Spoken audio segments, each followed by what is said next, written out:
Well, hello everyone. This is Kim Anderson coming to you live from Central Florida. How is everyone today? Um, I am really excited. You know, we had done an introductory civics video a couple of weeks ago, and some amazing things have happened since then. And I'm really excited to be able to share with you some of those things. Now, can you see I am repping my hometown team with my baseball cap today? I went to a spring training game for the very first time over the past weekend, and so I don't know, I've got this whole Old English D thing going on. I've been really excited about it.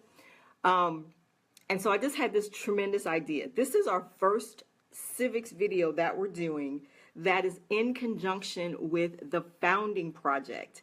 Now, how cool is this? The Founding Project is a national educational nonprofit that is designated and purposed to bring civics to the citizens. And that's what we're doing here right now. We're bringing civics back to you guys, back to the people, so that you guys have an understanding about it. And so something that's not really, it doesn't take a long time to watch these videos. I am purposing that they are going to be, 5 to 6 minutes, so something that you can watch while you're on the go, but that's something that you will be able to digest, understand. We're going to keep it simple.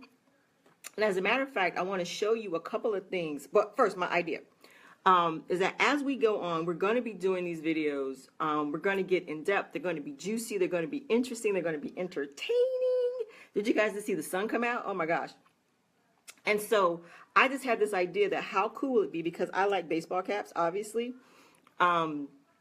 is if, just like I wanted to rep the D today, that if you guys want me to rep your area in the country, then send in a baseball cap. Send me a baseball cap in care of the Founding Project. I want you to go over to their Facebook page and like their page and say, hey, how do I send Kim my cap so that she can rep my area the next time she starts to do these videos? Because they're going to be a bunch. So how cool would that be? So I want to rep your area.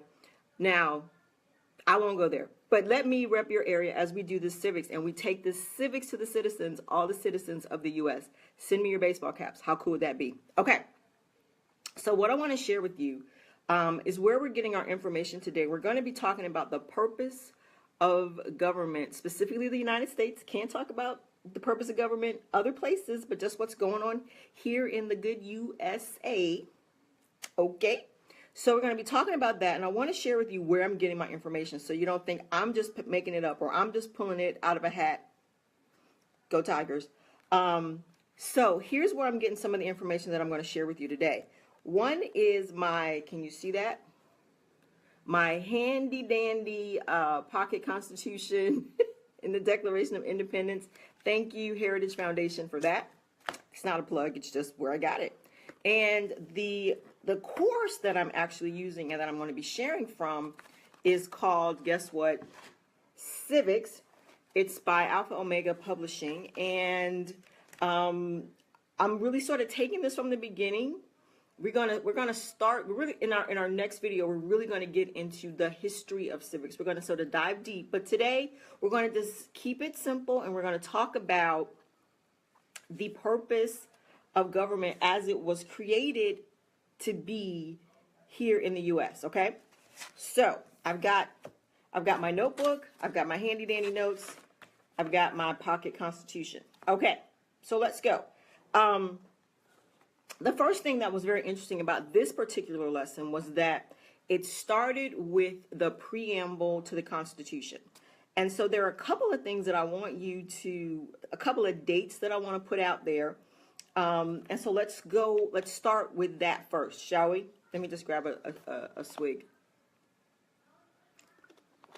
And it was good for me because I actually did a refresher on this part too, because I was like, the preamble to the Constitution. Well, the preamble and the Constitution as the document, it was written and signed September 17th, 1787. And that was 4 years after the conclusion of the Revolutionary War. Did you guys see the sun just go behind the clouds? It's great living down here. The Revolutionary War actually took place from 1775 to 1783. It was during that period that the Declaration of Independence was written and signed. We'll get into those documents, and that was written and signed on July 4th, 1776. So the country declared its independence July 4th, 1776. We fought the Revolutionary War. The Constitution was then signed in 1787. So I think it's really important for us to keep in mind those ideas and those dates as we go forward.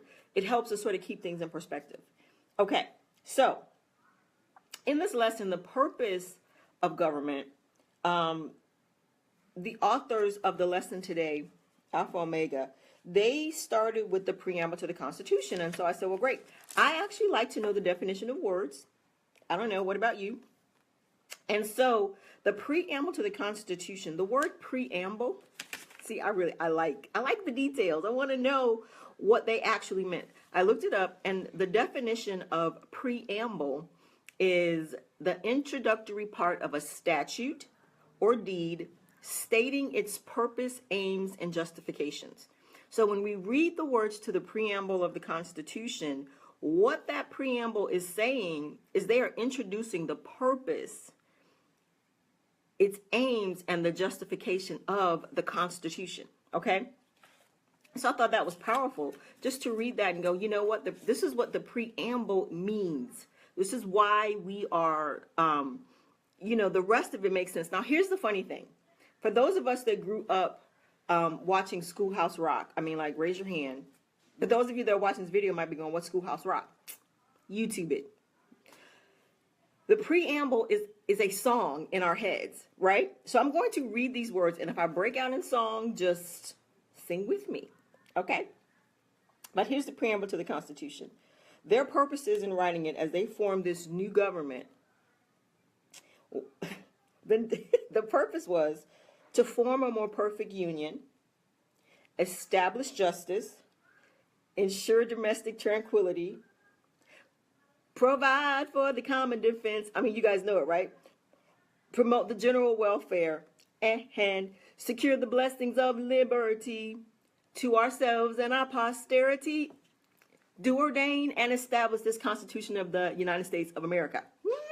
I can't help it. It's so in my head that the preamble is a song. So just bear with me.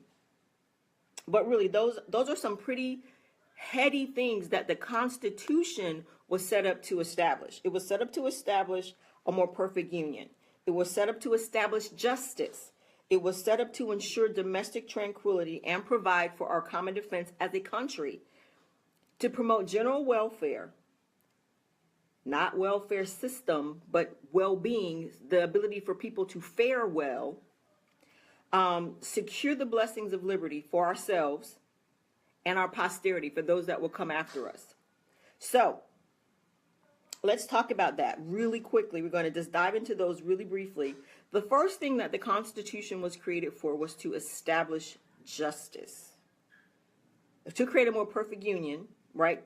Meaning that there would be unity among the states, establish justice, which means that every citizen has access to fair and equal treatment under the law. Every citizen, every U.S. citizen. See, there's a very, very special thing about being a citizen of this country. I can't talk about what else goes on, around other countries around the world, and I'm sure that their citizens have rights and privileges over there that we don't have. But here on this land, citizenship means that you have access to fair and equal treatment under the law. And that means, according to the Constitution, that there should be a proper balance between protecting rights and interfering with the rights of its citizenry. So my notes there say, for example, the difference between, establish justice. That means, you're going to follow the law. If you break the law, what does the law say are the repercussions according to justice, according to what's right? So the other part is that, and it's pretty self-evident if you say, well, what does it mean to ensure domestic tranquility?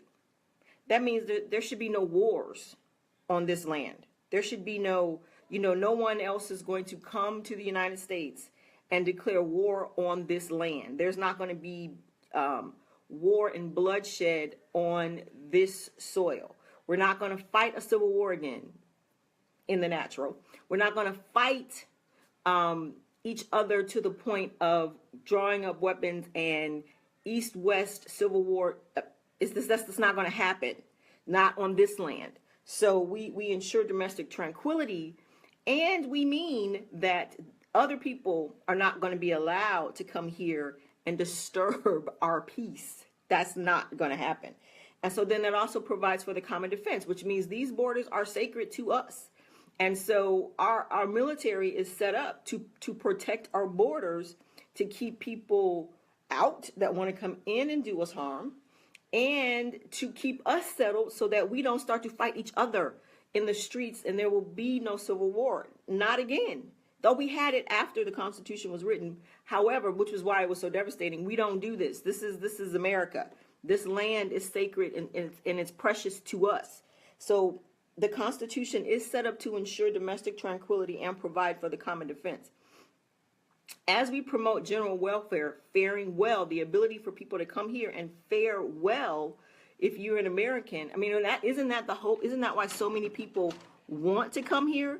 Because they want to fare well. My printer just decided to print, and I didn't send anything to it, so that is really very, very interesting.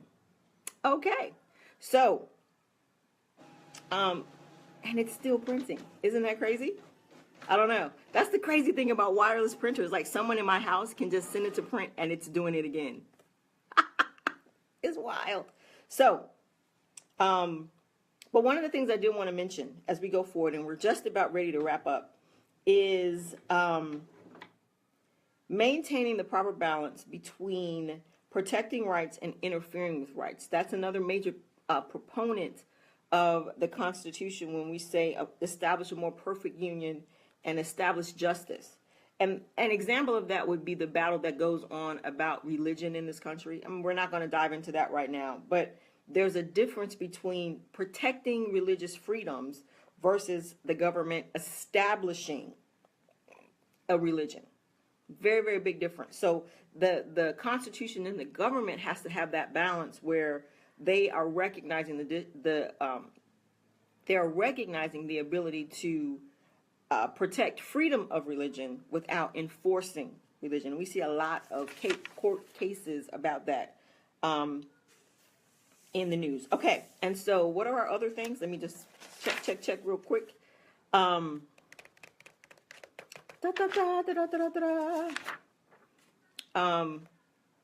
Secure the blessings of liberty to ourselves and our posterity.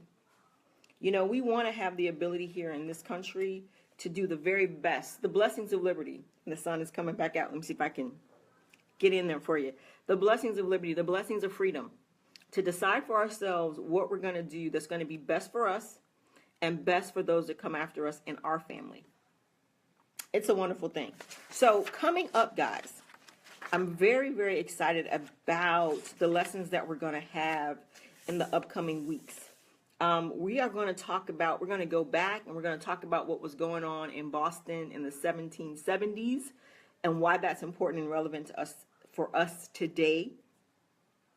We're going to start talking about natural rights and given rights. And we're going to even dissect a little bit about some historical governments, what worked for them, what didn't work, and what parts of those governments did we take on in forming the United States of America and its governing bodies. So I'm really, really looking forward to that. That's going to be really juicy as we go back a little bit so we can understand why the things were established and then come forward. So anyway, I'm really very, very excited for the things that are coming as we keep talking about civics and we bring civics to citizens in conjunction with the Founding Project. Now, listen, let me say this. Go over, you're watching me on Facebook, so go to the Founding Project, like their page, comment, interact. We are very excited about what this educational nonprofit is doing and where it's going and who it's going to be talking to and all kinds of stuff. So go there, like the page, message them if you want me to wear your cap as we keep going in our civics lessons. I just love that idea, so I can wear baseball caps and not worry how my hair looks. Get excited. So our next lesson will be coming to you next week. Get excited as we go on and go deeper into civics, and civics that you can share with your fellow citizens and family members. So Kim Anderson signing off. Go like the Founding Project. .com. Go like the Founding Project on Facebook so that we can be in communication and we can be sharing with you all the things that we are learning, and it is going to be a great, great thing. So thanks, everybody. God bless, and I look forward to seeing you soon. Bye-bye.